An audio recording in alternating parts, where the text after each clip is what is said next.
걱정들이 많으시죠. 경제도 어려운데 정부가 초기 한 2달 하는 거 보니까 이 기업들한테 상당히 불편한 여러 가지 얘기가 나오고 있고, 그래서 이거 어떻게 되는 건가 이렇게 궁금하실 수 있다, 그렇게 생각이 됩니다.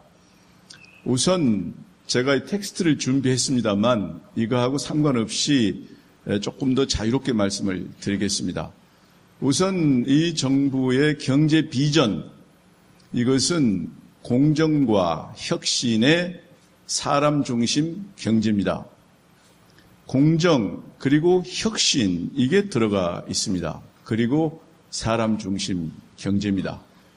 그 중에 특히 여기서 말씀드리고 싶은 것은 혁신을 상당히 중요하게 생각하고 있기 때문에 혁신에 관한 한 기업의 환경을 좋게 만들겠다 하는 기본 의지가 분명히 들어있다 하는 것부터 먼저 말씀을 드리겠습니다.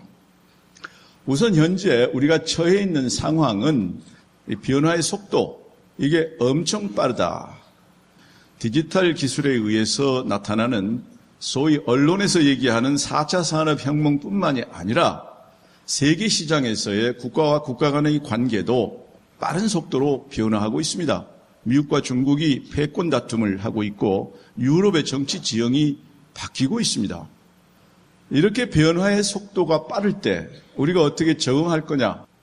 기본적으로 우리의 몸이 유연해야죠. 그런데 우리의 현실은 뭐냐? 유연하지 못하다는 데 문제가 있습니다. 유연하지 못한 거를 몇 가지 예만 들어보시면, 우선 우리 전부 부채에 허덕이고 있습니다. 가계부채도 많고 기업 부채도 많습니다. 일부 몇 개의 기업이 잘 되고 있습니다. 그러나 많은 기업들은 어렵습니다. 현재 상장 기업의 14% 정도가 한 개 기업으로 분류가 되어 있습니다.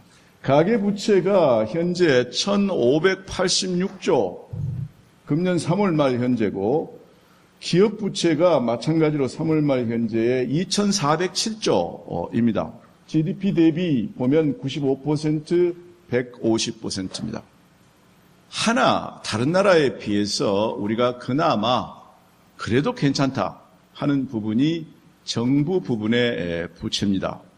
그거를 정부 기준으로 얘기한 걸 보면은 38% 정도가 되지만, 이것도 만약에 비금융 공기업 이거를 집어넣게 되면은 65% 수준 가까이로 늘어나게 되고, 거기에 덧붙여서 군인연금, 공무원연금, 국민연금, 사학연금, 이 부분의 충당금이라든가 또는 미지급금을 합하면 우리도 실질적으로는 GDP 대비 100% 수준에 가까이 가 있습니다. 그렇기 때문에 우리 전체적으로 가게도 그렇고 기업도 그렇고 국가도 그렇고 대단한 이 부채의 무게 속에서 몸이, 체중이 지금 과체중입니다. 여기서 하나 더 고민스러운 것은 고령화의 속도입니다. 우리가 현재의 고령화의 수준은 선진국보다 좀 더 낮은 수준입니다. 그러나 속도는 세계에서 가장 빠릅니다. 다른 나라들이 20년에 걸쳐서 이루어진 고령화 수준이 우리는 10년에 걸쳐서 이루어지고 있습니다. 고령화가 되면 뭐가 문제입니까? 복지 지출이 늘어나야 됩니다. 복지 지출이 늘면 국가 재정에 큰 부담이 되는 거죠. 그래서 전체적으로 우리는 경제 주체인 가계, 기업, 정부 모두가 다 이 부채라는 무게 속에서 허덕이고 있는 상태다. 그런데 이거를 해결할 능력이나 의지가 있느냐? 현재의 상태로 보면 능력과 의지가 다 약하다는 데 우리의 고민이 있습니다. 이걸 보시면 우리의 현 상태입니다. 4대 계획을 해야 체중이 감량이 되는데 못하고 있습니다. 구조조정을 해야 되는데 도저히 어렵다고 판단되는 기업들이 여전히 그대로 생존해 있어서 새롭게 잘 되고 있는 기업으로 가야 될 사람과 돈이 거기에 그대로 머물러 있습니다. 정치로 가면 할 말이 없습니다. 4차 산업혁명 이것에 대해서 대응하는 것은 이것이 의미하는 융합과 속도 이 차원에서 우리가 봐야 되는데 전체적으로 우리 사회의 칸막이 행정과 칸막이 정치 그리고 칸막이 문화 이것 때문에 어려움을 겪고 있습니다. 사회적 갈등 이거 지금 상당히 어렵죠. 진보니 보수니 하고 얘기가 나오는 것의 뿌리가 저 양극화 그리고 불공정성에 있습니다. 지금 새 정부가 저런 여러 가지 어려운 것 중에 역점을 두고 있는 부분이 바로 사회적 갈등, 양극화 그리고 불공정성 이걸 어떻게 해결하느냐 하는 데다가 우선순위를 두고 정책을 시작하고 있기 때문에 기업의 입장에서는 조금 뭔가 불안한 그런 느낌을 주고 있습니다. 이런 속에서 우리가 제일 먼저 생각해야 될 것은 유연성입니다. 우리 사회 전체적으로 가장 중요한 이 유연성을 저해하는 요소가 뭐냐 하면 칸막이입니다. 정부 행정, 칸막이 행정입니다. 국회, 상임위원회 전부 칸막이로 되어 있습니다. 칸막이로 되어 있으면 뭐가 안 되느냐? 융합이 안 되는 겁니다. 우리가 데이터의 트래픽을 보면은 선진국의 경우는 클라우드 이걸 통해서 이루어지는 것이 80%입니다. 우리는 지금 2%입니다. 선진국의 정부가 정부 공무직에 관련한 모든 데이터를 클라우드에 올려놓고 과와 과, 국과 국, 그리고 부처와 부처가 공유를 하고 있는데 우리는 아직도 과별로, 개별로, 국별로 문서 작성을 해서 이메일로 교환을 하고 있습니다. 융합이 안 되는 겁니다. 국회 상임위원회 마찬가지입니다. 상임위원회의 분류를 보세요. 무슨 위원회가 전통적 분류 방법으로 다 되어 있습니다. 그래서 위원회와 위원회 간의 교류와 소통이 또 잘 안 됩니다. 민간 부분에서 4차 산업혁명에 대응하기 위해서 몸부림을 치지만은 그것에 관련된 다양한 규제가 풀리지 않는 이유가 뭐냐? 바로 칸막이 행정, 칸막이 정치입니다. 이걸 해결하려면 어떻게 해야 되느냐? 우리 사회 전체가 빅데이터라는 그 개념에 보다 익숙해져야 되고 정부 행정이나 정치도 클라우드의 모든 정보를 공유해서 거기에서 함께 쓰면서 교류하는 그런 시스템이 필요합니다. 그 다음에 이제 이 민간과 정부 간의 관계의 문제인데 경제의 선도 역할은 기업입니다.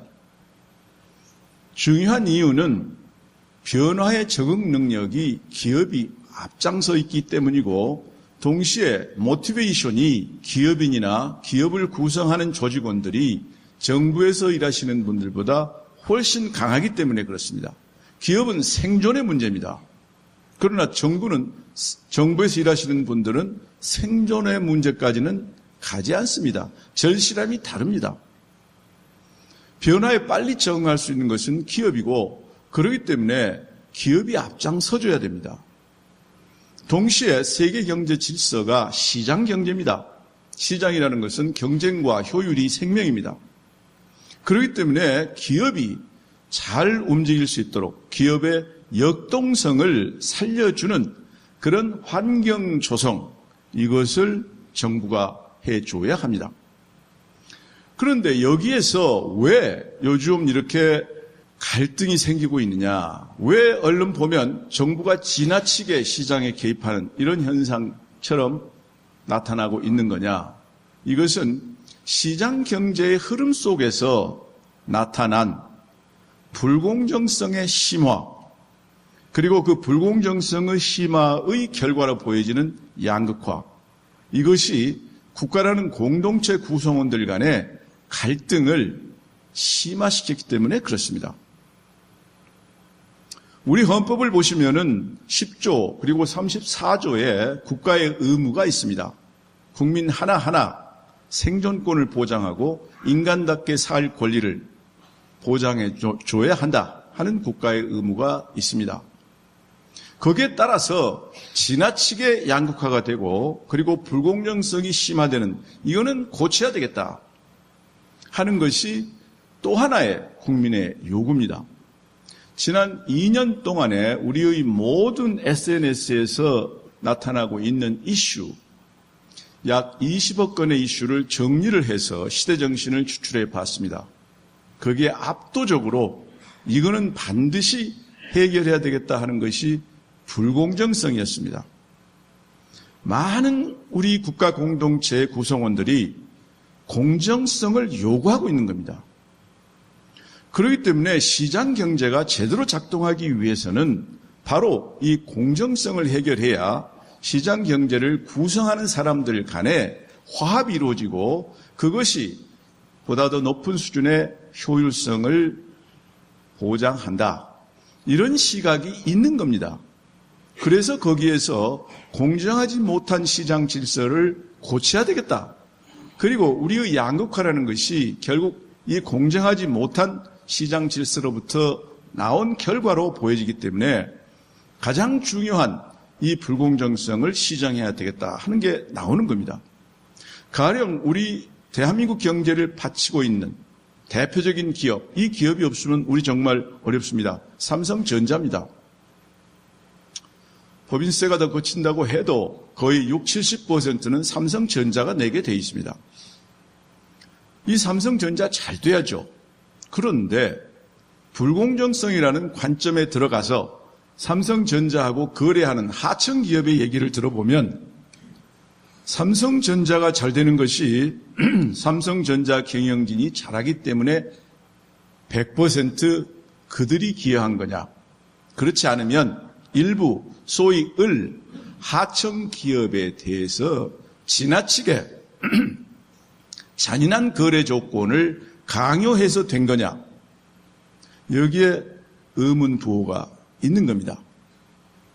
만약에 상생과 공생의 입장에서 생각하는 게 아니라 삼성전자 하나가 잘 되기 위해서 거래하는 기업에 대해서 지나치게 가혹한 조건을 요구하고 있다면 그것은 우리 사회 전체의 입장에서 바람직하지 못합니다. 그런 사회는 화합이 이루어질 수가 없습니다. 사회적 갈등 비용이 대단합니다. 그렇기 때문에 그런 것은 고쳐야 합니다. 동시에 우리 사회 전체 근로자 중에 56%가 월 수입이 200만 원 이하입니다. 이분들의 생존권 고려하지 않을 수가 없습니다. 국가 공동체의 차원에서 이러한 양극화 그리고 불공정성에 대한 고려를 해야 되기 때문에 우선 현재 저임금 얘기가 나오고 비정규직 얘기가 나오고 조금 더 돈을 잘 버는 회사나 또는 돈을 아주 많이 버는 분들이 세금을 좀 더 내주세요. 이런 얘기가 나옵니다. 그러나 이것은 일부지 그게 전부가 돼서는 안 됩니다. 사람 중심 경제라는 것은 뭐냐?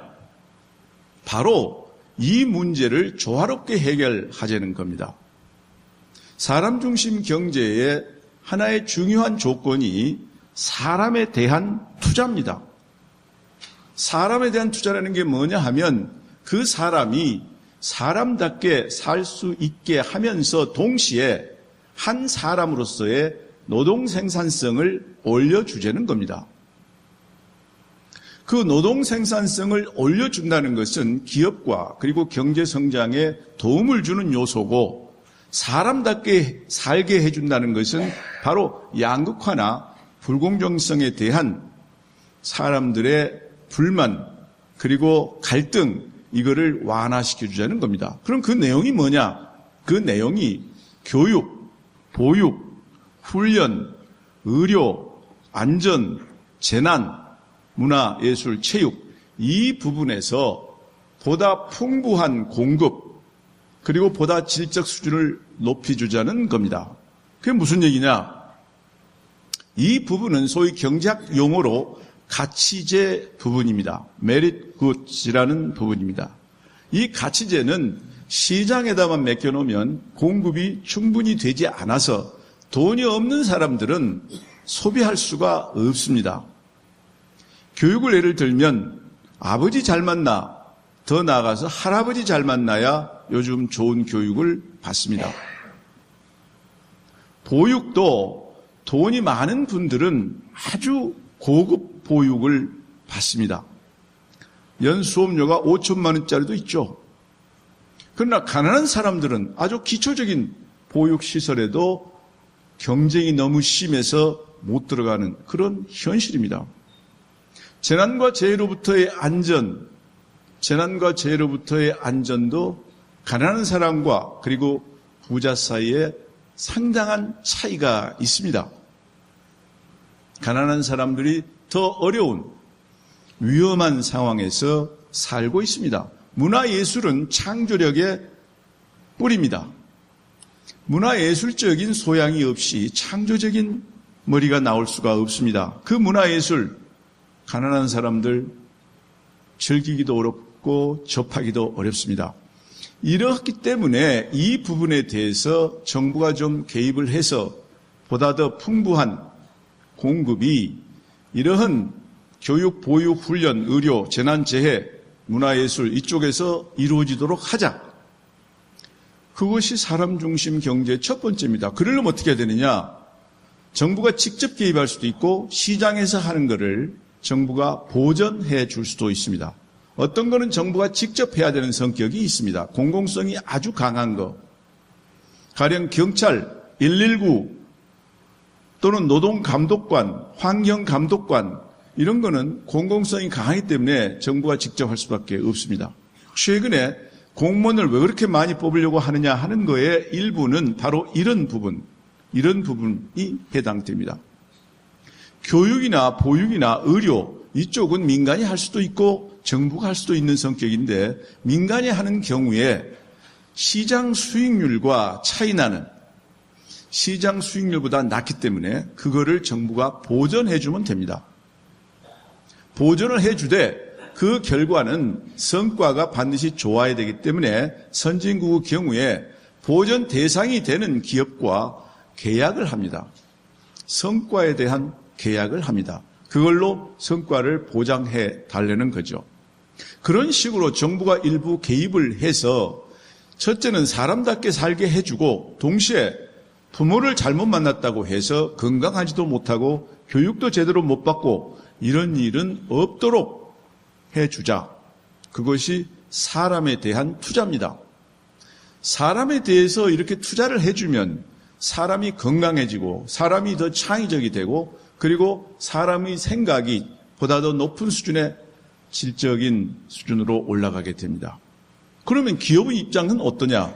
지금 세상은 사람 경쟁입니다. 과거 대규모 공장에서 제조업을 하던 시대가 아닙니다. 모든 것이 사람에 의해서 경쟁력이 결정되는 그런 시대의 흐름으로 가고 있습니다. 그렇기 때문에 이렇게 해서 보다 더 높은 수준의 소위 인적 자본이 공급이 되면 기업 경쟁력도 올라가게 됩니다. 이 모델이 북구 모델입니다. 북구의 경우에 남미 모델하고 다른 것은 북구의 경우는 사람에 대한 투자, 거기에 복지 지출이 나갑니다. 교육에 많이 나가고 있고 보육에 많이 나가고 있고 여성 관련 활동에 복지 지출이 많이 나가고 있습니다. 그렇기 때문에 이게 바로 사람에 대한 투자로 연결이 돼서 전체적인 선순환, 사람도 좋고 사람을 쓰는 기업도 좋고 국가도 좋고 이렇게 나가게 됩니다. 반대로 남미 케이스는 뭐냐? 이전 지출입니다. 실업수당, 노는 사람한테 살게 해준다? 이런 쪽, 사후적인 겁니다. 사후적으로 그냥 모자라는 부분을 채워주는 겁니다. 그렇기 때문에 그것은 사람을 일시적으로 어려운 지경에서 벗어나게 해줄지는 모르겠지만 그러나 사람의 생산성을 올려주는 거하고는 상관이 없습니다. 오히려 도덕적 해이에 빠지게 합니다. 그래서 사회 전체적으로 노동 생산성이 올라가지 않고 기업의 경쟁력이 늘어나지 않고 그렇기 때문에 사회 전체가 갈수록 하향 평준화되는 겁니다. 그러니까 우리가 추구하는 것은 사람에 대한 투자를 통해서 사람답게 살 수 있도록 해주면서 동시에 기업의 경쟁력을 올려주자. 그래서 성장과 그리고 분배 이 둘 간의 조화점으로 사람 중심 경제라는 그런 개념을 가지고 나오는 겁니다. 단지 지금 현재 시작하다 보니까 우선 급한 얘기부터 먼저 나왔습니다. 말하자면 우선 어려운 것부터 도와주자. 사람에 대한 투자를 하려면은 시간이 좀 걸립니다. 예산부터 시작해서 모든 것이 내년부터는 반영될 걸로 봅니다만, 그러니까 지금 초기에 추경 단계라든가 처음 초기에는 우선 급한 것부터 하자고 보니까 이것이 기업들한테는 상당히 불안하게 하는 그런 요소가 있습니다. 여기서 일자리 대책에 관해서 말씀을 드리겠습니다. 사람한테 제일 중요한 것이 일자리고, 사람이 자아 실현을 해야 행복하다고 하는데 그 자아 실현은 바로 일자리를 통해서입니다. 근데 현재 정부가 어떤 통계들을 이런저런 걸 내고 있지만 그것은 실질적으로 인간이 살 수 없는 수준입니다. 일주일에 1시간 일해도 고용됐다고 하는데 일주일에 1시간 일해가지고 어떻게 삽니까? 그래서 사람이 살 수 있는 기준, 일주일에 17시간 정도는 일을 해야 이렇게 본다고 보고 그 기준으로 우리가 흔히 얘기를 하는데 이 경우를 보면은 우리가 지금 약 460만 명 정도가 놀고 있는 겁니다. 이것은 15세 이상 일할 수 있는 사람의 10%에 해당합니다. 이렇게 심각한 겁니다. 현재의 상황이. 그래서 이제 일자리 대책을 심각하게 생각해서 내놓는 건데 문제는 우선 급한 대로 대책을 내놓더라도 반드시 함께 가야 될 것이 기업의 역동성 문제입니다. 기업이 잘 움직일 수 있도록 생태를 만들어주면서 당장 어려운 것에 대한 대책을 내놔야 일자리 대책이라는 것이 지속 가능합니다. 그런 면에서 현재 우리의 이 상태를 보시면 우선 기존 기업의 일자리, 이거는 증가 숫자가 줄어들고 있습니다. 2010년에 66만 8천 명의 일자리 증가가 있었는데 2014년에 보면은 25만 명으로 일자리 증가가 줄었습니다. 그러니까 매년 지금 있는 기업들이 새롭게 만든 일자리는 줄어들고 있다. 일자리가 늘어나는 소스는 어디냐? 신생기업입니다. 이 신생기업이 2010년에 만든 것이 121만 8천 명이고 14년에 만든 것이 134만 6천 명. 그러니까 이쪽은 좀씩 느는 겁니다. 그런데 옆에 보시면 소멸기업이 있죠. 신생기업만 있는 게 아니고 동시에 없어지는 기업들이 있습니다. 그래서 신생되지만 없어져서 기업 생멸에 의한 일자리 창출을 보면은 이게 그 늘어나는 폭이 크지는 않습니다.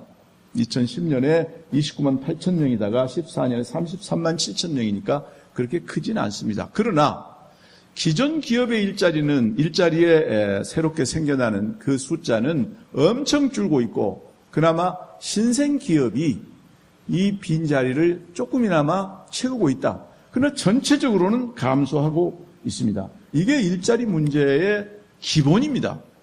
기업들이 점점 일자리를 못 만들고 있다. 이게 핵심인 겁니다. 여기서 이제 고민스러운 거, 기업이 지금 역동성을 잃고 있다. 기업 환경이 좋지 않다. 이걸 보여주는 것이 대규모 고용 신생기업 그리고 해외 투자 기업입니다. 100인 이상을 보시면은 2012년에 334개가 신설이 됐는데 2015년에는 242개로 줄어들고 있습니다. 200인 이상은 2012년에 29개였는데 2015년엔 16개가 신설이 됐습니다. 갈수록 대규모 고용을 하는 기업들이 신설이 안 되고 있는 겁니다. 그런데 해외로 나가는 건 어떻게 되냐? 2012년에 2780개가 해외에 나가서 기업을 만들었는데 2015년에는 3194개가 해외로 나가서 기업을 만들었습니다. 근데 저 해외로 나간 기업의 통계는 중소기업까지 다 포함한 거기 때문에 저기에서 100인 이상, 300인 이상하고 직접 비교는 안 됩니다. 그래서 비슷한 기준을 가지고 이 기간에 국내에서 창출한 기업은 새롭게 생긴 기업은 얼마나 되느냐를 봤더니 3분의 1 정도입니다. 이게 뭘 의미하느냐? 기업들이 점점 일자리 창출 능력이 떨어지는데 더 나아가서 국내 경영 환경이 어려운 면도 있고 또 경제 자체가 이제 글로벌화가 돼가지고 글로벌 밸류체인 속에 우리가 적극적으로 들어가다 보니까 해외에 나가서 기업 만드는 게 더 많더라. 그러니 일자리는 생기기가 어렵겠다. 결국 문제의 본질, 일자리 문제의 본질은 기업들이 국내에서 좀 더 활발하게 활동할 수 있도록 만들어줘야 되는 거 아니냐, 이렇게 볼 수가 있습니다. 여기서 이제 우리가 조금 더 일자리가 불안정하게 움직인다 하는 것을 보기 위해서 이 통계를 여기 내놨습니다만, 여기서 보시면 부인 이하 이 기업에 종사하는 일자리의 이 퍼센테이지가 41%입니다. 그리고 50인 이하에서 일하는 게 24%입니다. 그러니까 50인 이하의 소규모 기업에서 우리 일하시는 분들의 65%가 일을 하고 있는 겁니다. 미국과 독일을 보시면 미국은 대종을 차지하는 것이 200인 이상입니다. 200인 이상, 이게 지금 57.3%를 차지하고 있죠. 중소기업이 아주 활발하다는 독일도 우리처럼 50인 이하가 65%를 차지하는 게 아니라 42% 정도만 차지하고 있습니다. 즉 우리 현재의 일자리는 50인 이하의 소기업 또는 영세기업이 만들고 있는 것이지 대규모 기업이 만들고 있는 게 아니다. 이걸 볼 수가 있습니다. 그러면 이 소규모 기업들은 어떻게 움직이고 있느냐? 대단히 빠른 속도로 생기고 없어집니다. 새롭게 생기는 기업들 대부분이 1인 기업입니다. 80% 정도가 1인 기업이고 이들이 종사하고 있는 업종이 대부분 어디냐면 도소매업, 음식, 숙박업, 부동산, 그리고 부동산 임대업입니다. 이 도소매업이나 숙박 음식점업이나 부동산 임대, 부동산이 중개업이 해당합니다. 그리고 임대는 이제 임대하는 거고요. 이게 신생기업의 64%, 소멸기업의 67.4%입니다. 이 안에서 계속해서 문 열었다가 닫고 문 열었다가 닫습니다. 그러면 이게 어떤 의미를 가느냐? 아까 우리가 50인 이하가 65% 일자리를 만든다고 그랬죠. 그런데 그중에 신생과 소멸기업의 차원에서 그래도 기존 기업보다는 신생기업에서 일자리의 창출 능력이 더 크다고 그랬죠. 그런데 그 내용이 이러한 소기업들, 특히 신생기업이 1인짜리가 많다. 이건 뭘 의미냐 하면 일자리가 대단히 불안하다는 겁니다. 불안정하다. 지속 가능성 면에서 대단히 불안정하고 동시에 이 업종이 뭡니까? 이거 도소매업이나 숙박, 음식점, 부동산 인데 이게 내수 시장하고 전부 연결돼 있고 이 자체가 수익성이 높지를 못합니다. 이거를 이제 우리가 놓고 보면 최저임금 문제에 대해서 고민이 있는 겁니다. 일자리의 65%를 맡고 있는 것이 50인 이하의 소기업인데 만약에 최저임금을 10,000원 수준으로 올린다면 이들 기업이 그 부담 능력이 있을 것인지 여기에 대한 이 분석이 필요합니다. 그럼 지금 정부는 그걸 모르냐?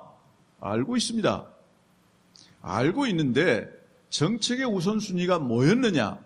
아까 말씀드렸듯이 우선 어려운 사람들을 먼저 사람답게 살게 해주자 하는 것이 우선순위에 있던 겁니다. 그런데 그렇게 하다 보니까 일자리의 소스의 65%가 50인 이하인데 그 사람들이 부담 능력이 없는데 어떡할 거냐? 그러니까 그러면 일시적으로 할 수 없다. 일시적으로는 재정으로 해주자. 이런 얘기가 나온 겁니다. 그럼 지금 현재 정부의 고민은 뭐냐? 그 뜻은 좋은데 그 전달 체계를 어떻게 할 거냐 하는 게 엄청난 고민이 있습니다. 누구를 대상으로 그런 보조를 해줄 거냐?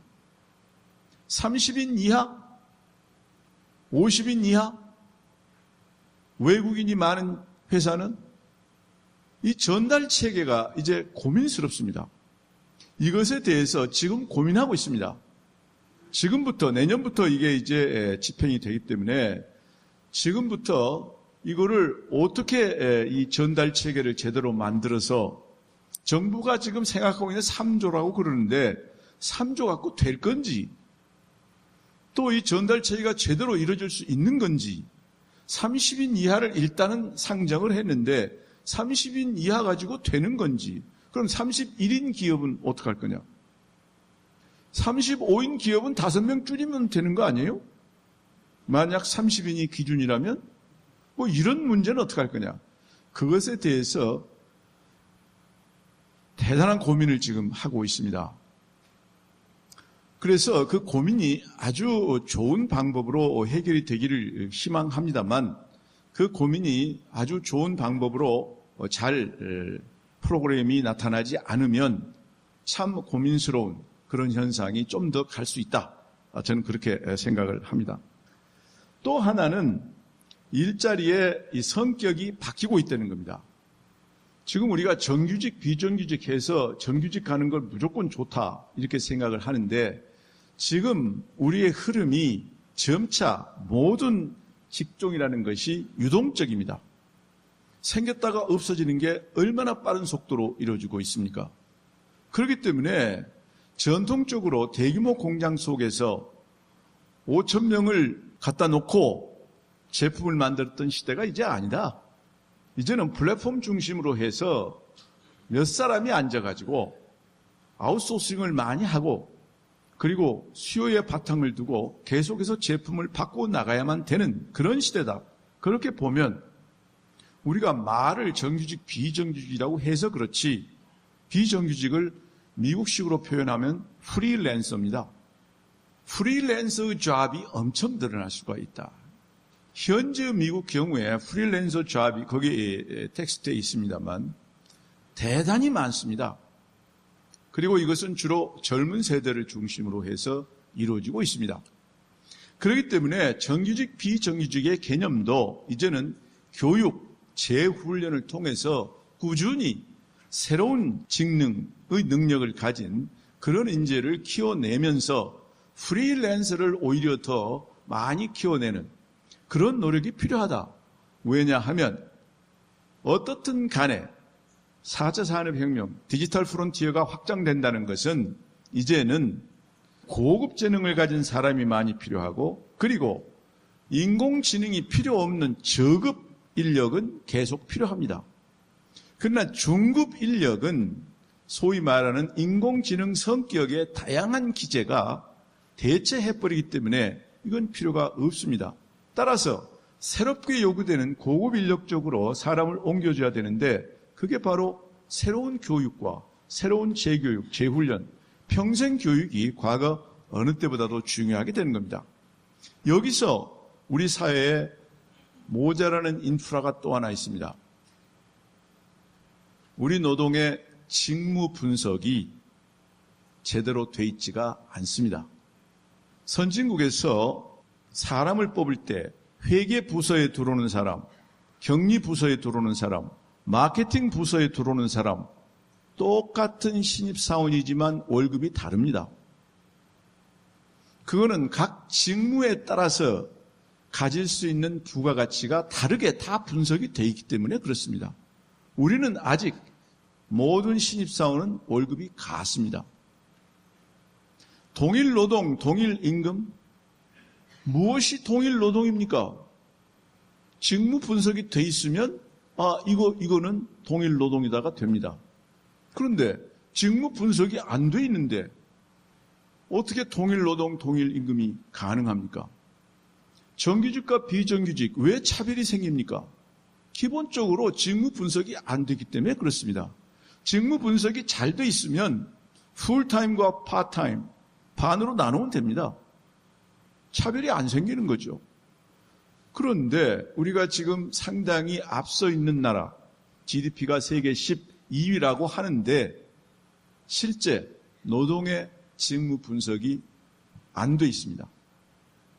이게 안 된 상태에서 우리가 지금 우리 어려운 노동자들에 대해서 돕자고 하는 많은 논의가 과학적이기가 어렵습니다. 그렇기 때문에 감성적인, 정서적인 논의가 이루어지는 겁니다. 과학적인 논의를 하려면 노동시장에 있어서 노동의 직무 분석이 이루어져야 됩니다. 이거 어떤 정권 차원의 문제가 아닙니다. 우리 사회 전체를 위해서 5년이든 10년이든 20년을 보고라도 이거는 반드시 필요합니다. 그래야 우리가 노동에 대해서 얘기할 때 보다 과학적으로 얘기할 수가 있습니다. 제 말씀은 여기서 그치도록 하겠습니다.